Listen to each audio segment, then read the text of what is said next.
filles, je suis ravie de vous retrouver aujourd'hui dans une nouvelle vidéo. Bonjour, avec mademoiselle Julia. Tu dis bonjour? Tu dis bonjour à la caméra? Non, ça c'est le carnet de notes de maman. Aujourd'hui on se retrouve pour mon bilan de ma 32 et 33e semaine. Donc il était temps, parce que j'ai commencé ma 35e semaine. J'arrive vraiment pas à être à jour en fait. Quand j'arrive à me remettre au minimum à jour. Tu vas écouter ta musique? Elle est où la musique? Dans la chambre de papa et maman. Quand j'arrive à me remettre en fait à un minimum à jour, et ben je perds pied. Ça fait un moment que j'ai pas filmé. Oui. Ça fait un moment que j'ai pas filmé et là il est temps, j'ai plein de choses à vous filmer. Oui. J'ai mes vidéos périculture, les achats qu'on a fait. Là j'ai un haul après à vous présenter. J'ai plein de vidéos à vous montrer, mais bon, c'est pas grave. Donc aujourd'hui on se retrouve pour ma vidéo donc, de 32 et 33e semaine. Oui, oui, ça approche. Bientôt le bébé sera là. À mon cœur. Bientôt le bébé sera là, ta petite soeur. Elle sera bientôt là, ta petite soeur. Durant ces 2 semaines-là, on a eu notre rendez-vous sage-femme, pardon, et on a su combien pesait notre pépette d'amour. À ce stade-là, puisqu'elle ne pèse plus ce poids-là à mon stade où je suis actuellement, mais au stade de la 32 et 33e semaine, elle faisait 2,1 kg. Donc en fait, on avait parié avec le chéri, lui il avait dit 2,1 kg. Moi j'avais dit 2,3 kg. Je t'en prie, chéri. Oh mon bébé d'amour. Papa a gagné son estimation, donc à chaque fois qu'on va revoir Poupée, on fait des estimations de poids, donc voilà. Maman va pouvoir filmer Julia ou pas? Tu veux écouter la musique? Oui. Va écouter la musique dans la chambre. Tu vas regarder la musique? Non. Ah bon. Et, en siège, et à l'heure où je vous filme cette vidéo, elle est toujours en siège en fait, voilà. Mais ça je vous en reparlerai dans une prochaine vidéo comment on a fait. Donc voilà, elle est toujours en siège, on a un rendez-vous début juin, donc on attend.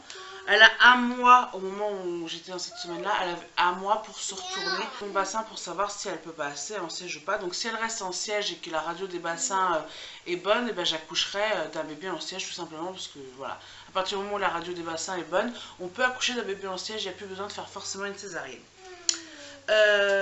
J'ai cru avoir perdu les os pendant cette semaine-là. Donc exactement, je l'ai noté le 11 mai.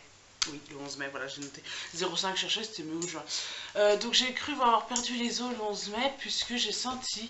En fait, j'étais allongée, il était... C'était en pleine nuit, hein, mais il était, je sais pas, 3-4 heures du matin. Et j'ai senti couler. Je me suis dit, bah, ça m'a réveillée en sursaut, je me suis dit, qu'est-ce qui se passe? J'ai touché, je sentais que j'étais toute mouillée. Je dis, mon Dieu, j'ai perdu les os. Je dis pas déjà, je dis, c'est trop tôt, je dis, je veux pas accoucher maintenant, je commence à paniquer et tout. Donc j'étais faire pipi. Et donc je me suis essuyée, tout ça, et ça n'a pas recoulé. Donc en fait je pense qu'elle a... Ma vessie devait être pleine et elle a dû appuyer sur ma vessie. Donc c'était du pipi, voilà.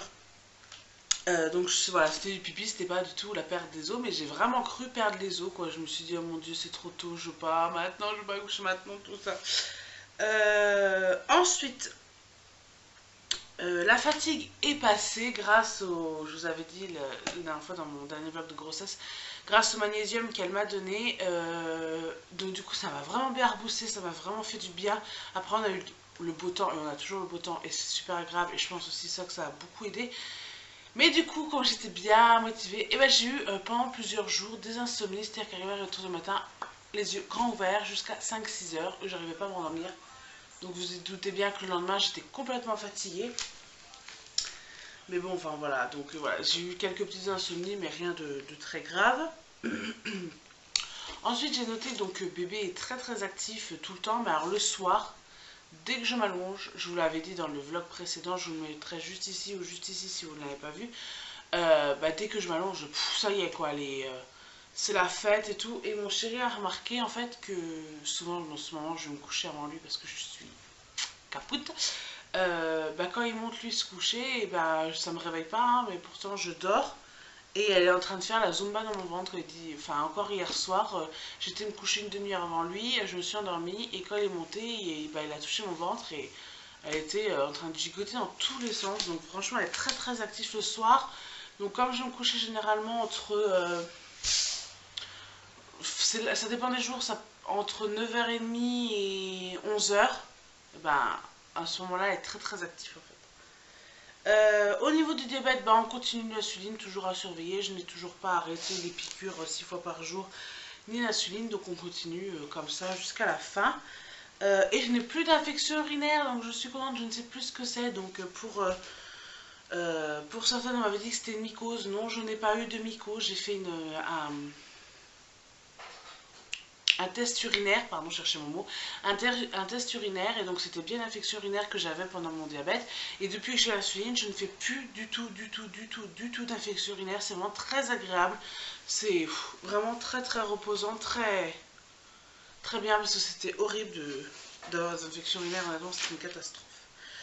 Donc voilà pour ces 2 semaines-là. Donc ça a été un petit peu moins mouvementé que la semaine dernière, je crois. Mais voilà, il s'est passé quelques petites choses, rien de fantastique, mais il s'est quand même passé quelques petites choses. Donc voilà, en tout cas, j'espère que cette vidéo vous aura plu. Comme d'habitude, je vous fais de très gros bisous. Je vous dis à très bientôt dans une prochaine vidéo. Ciao!